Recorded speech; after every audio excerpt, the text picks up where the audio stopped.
This channel does not promote any violent, harmful, or illegal activities. All content provided by this channel is meant for an educational purpose only.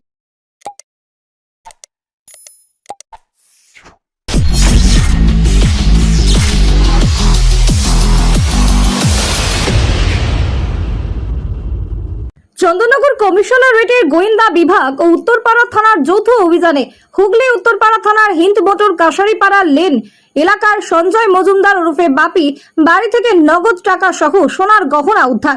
12.5 লক্ষ টাকা নগদ, 1 KG 531 গ্রাম সোনার গহনা উদ্ধার হয়। বর্তমান বাজার মূল্য প্রায় 2.5 কোটি টাকা। এই দুর্ঘটনায় দুজনকে গ্রেপ্তার করে পুলিশ। আজ ধৃতদের শ্রীরামপুর আদালতে পাঠাবে উত্তরপাড়া থানায়। সাংবাদিক বৈঠক করে জানালেন চন্দননগর কমিশনারেটের ডিসিপি ডিডি রূপান্ত সেনগুপ্ত। পুলিশ তদন্তে নেমে ঘটনার সঙ্গে 18 জনের নাম পেয়েছে, তাদের খোঁজে তল্লাশি চালাচ্ছে। বিশাল মজুমদার এবং সুব্রত মজুমদারকে গ্রেপ্তার করা হয়। বাড়ির মালিক সঞ্জয় মজুমদার পলাতক। সঞ্জয়ের ভাই ধৃত বিশাল মজুমদার, সঞ্জয় মজুমদারের ছেলে ধৃত সুব্রত মজুমদার। ধৃতদের বিরুদ্ধে জুয়া সাট্টা চালানোর অভিযোগ। পুলিশ তদন্ত করে জানতে চাইছে এই বাড়িতে নগদ টাকা ও সোনার গহনা কোথা থেকে এলো। ব্যুরো রিপোর্ট, আমার Kolkata news.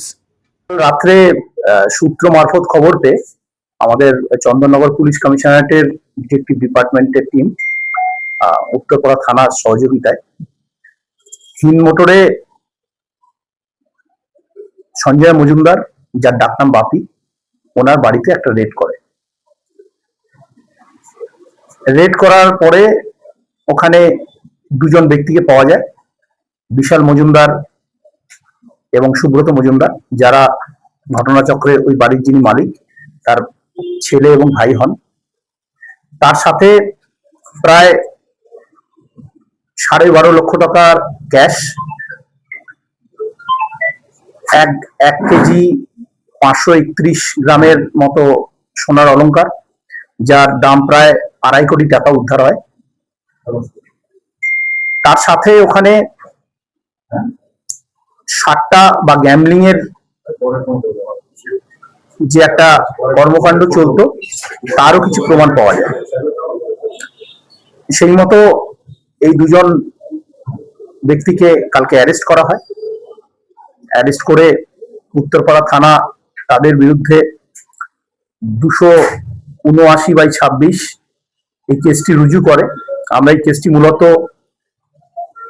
Gambling অ্যাক্টের, West Bengal gambling অ্যাক্টের 3 ও 4 ধারা এবং তার সাথে 112 বিএনএস, অর্থাৎ যেটা পেটি অর্গানাইজ ক্রাইম, সেই ধারা যুক্ত করে এদের বিরুদ্ধে মামলা রুজু করে আজকে এদেরকে কোর্টে ফরওয়ার্ড করছি। তার সাথে এই কেসে আরো যারা যারা যুক্ত বলে আমরা জানতে পেরেছি, মামলায় তাদের নামও যুক্ত করা হয়েছে। সব মিলিয়ে প্রায় 18 জনের নামে এই মামলা হচ্ছে। আমরা পরবর্তীকালে আসামিদের আরো জিজ্ঞাসাবাদ করে এবং যে নথি এবং অন্যান্য জিনিস যে বাজেয়াপ্ত হয়েছে সেইগুলিকে আরো ভেরিফাই করে ভবিষ্যতে আমরা চেষ্টা করব এই অর্গানাইজ ভাবে যারা এই সাট্টা বা গ্যাম্বলিং এই ধরনের অনৈতিক কর্মকাণ্ড চালাচ্ছেন তাদেরকে অ্যারেস্ট করা। সাট্টা বা গ্যাম্বলিং এর অভিযোগের বিরুদ্ধে রয়েছে নাকি আরো কোনো অভিযোগ ছিল? যার বাড়িতে আমরা কালকে রেড করেছি, সঞ্জয় মজুমদার ওরফে বাপি, ওনার বিরুদ্ধে এর আগেও সাট্টা এবং গ্যাম্বলিং এই ধরনের অবৈধ কাজে যুক্ত থাকার জন্য কেস করা হয়েছিল। সেটা আমাদের নজরে আছে। আরো অন্যান্য কেস আছে কিনা বা আরো অন্যান্য কোনো দুষ্কর্মের সাথে ওনারা যুক্ত কিনা সে ব্যাপারে আমাদের ভেরিফিকেশন কন্টিনিউড আছে।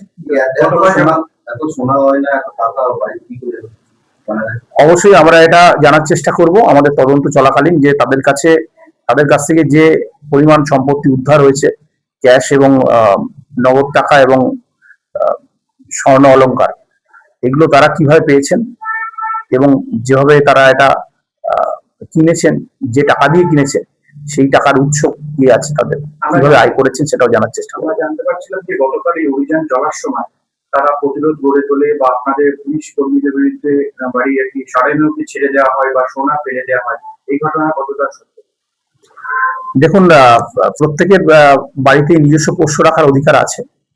তো তাদের পোষ্য ছিল বাড়িতে এবং বাইরে বেশ কিছু মানুষ অপেক্ষা করছিলেন।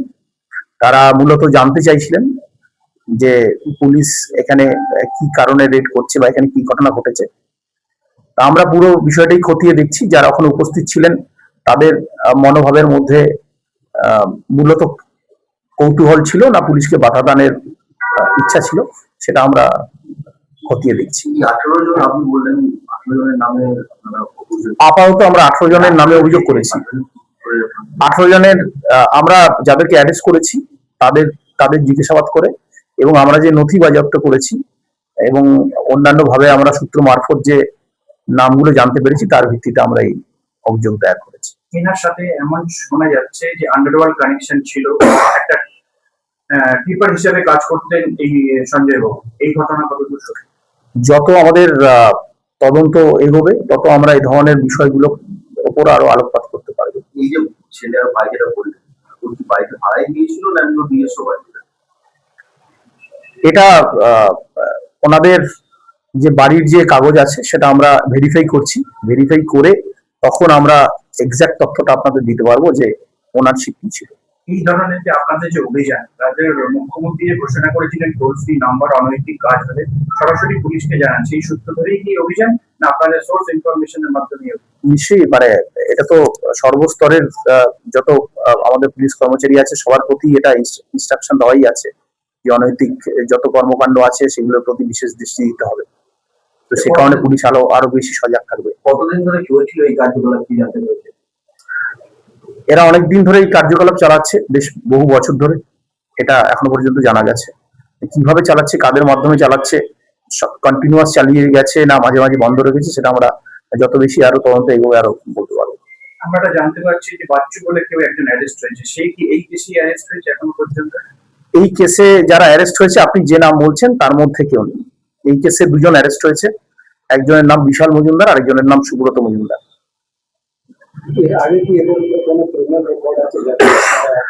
যিনি যার বাড়িতে আমরা রেড করেছিলাম তার ক্রিমিনাল রেকর্ড অবশ্যই আছে, কিন্তু যে দুজন অ্যারেস্ট হয়েছে তাদের পাঁচ ক্রিমিনাল রেকর্ড কি কি আছে আমরা খতিয়ে দেখছি। বিশাল মজুমদার সুব্রত মজুমদার মধ্যে ছিল ভাই? বিশাল মজুমদার হচ্ছে যিনি বাড়ির মালিক, ওনার অর্থাৎ সঞ্জয় মজুমদারের ছেলে। সুব্রত মজুমদার ওনার ভাই। আপনারা যখন যান তখনও কি পর্যন্ত এই সাতটার যে কারবারি ছিল, কালকের দিন পর্যন্ত কি ব্যবসা চলছিল, রানিং ছিল না? আমরা কালকে ওনার বাড়ি থেকে যে সারটা বা এই ধরনের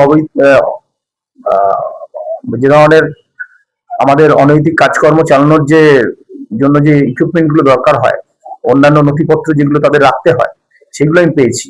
তো সেগুলো এখন আমরা ভেরিফাই করে দেখছি যে ওরা কবে পর্যন্ত এই ধরনের কার্যকলাপগুলো চালাচ্ছিল। তবে রিসেন্ট সময় পর্যন্ত চলছিল বলে আমরা এখন পর্যন্ত বুঝতে পারছি। আরো যদি যারা গ্যাংয়ে যুক্ত থাকে তাদের খোঁজে পুলিশ তল্লাশি চালাবে? অবশ্যই, আমরা এই কারণে যে দুজন অ্যারেস্ট হয়েছে তারা ছাড়াও আরো 16 জনের নাম এখানে যুক্ত করেছি। এখনো পর্যন্ত সে ধরনের কিছু পাইনি। বাড়িতে কতটা এই সাতটা লেখালেখি না, এর বাইরে এখনো পর্যন্ত আমরা গ্যাম্বলিং সংক্রান্ত বিষয়টাই পাচ্ছি। পরে যদি আরো অন্য কোনো রকম অনৈতিক কাজের আমরা হদিশ পাই নিশ্চয়ই আপনাদের জানাবো।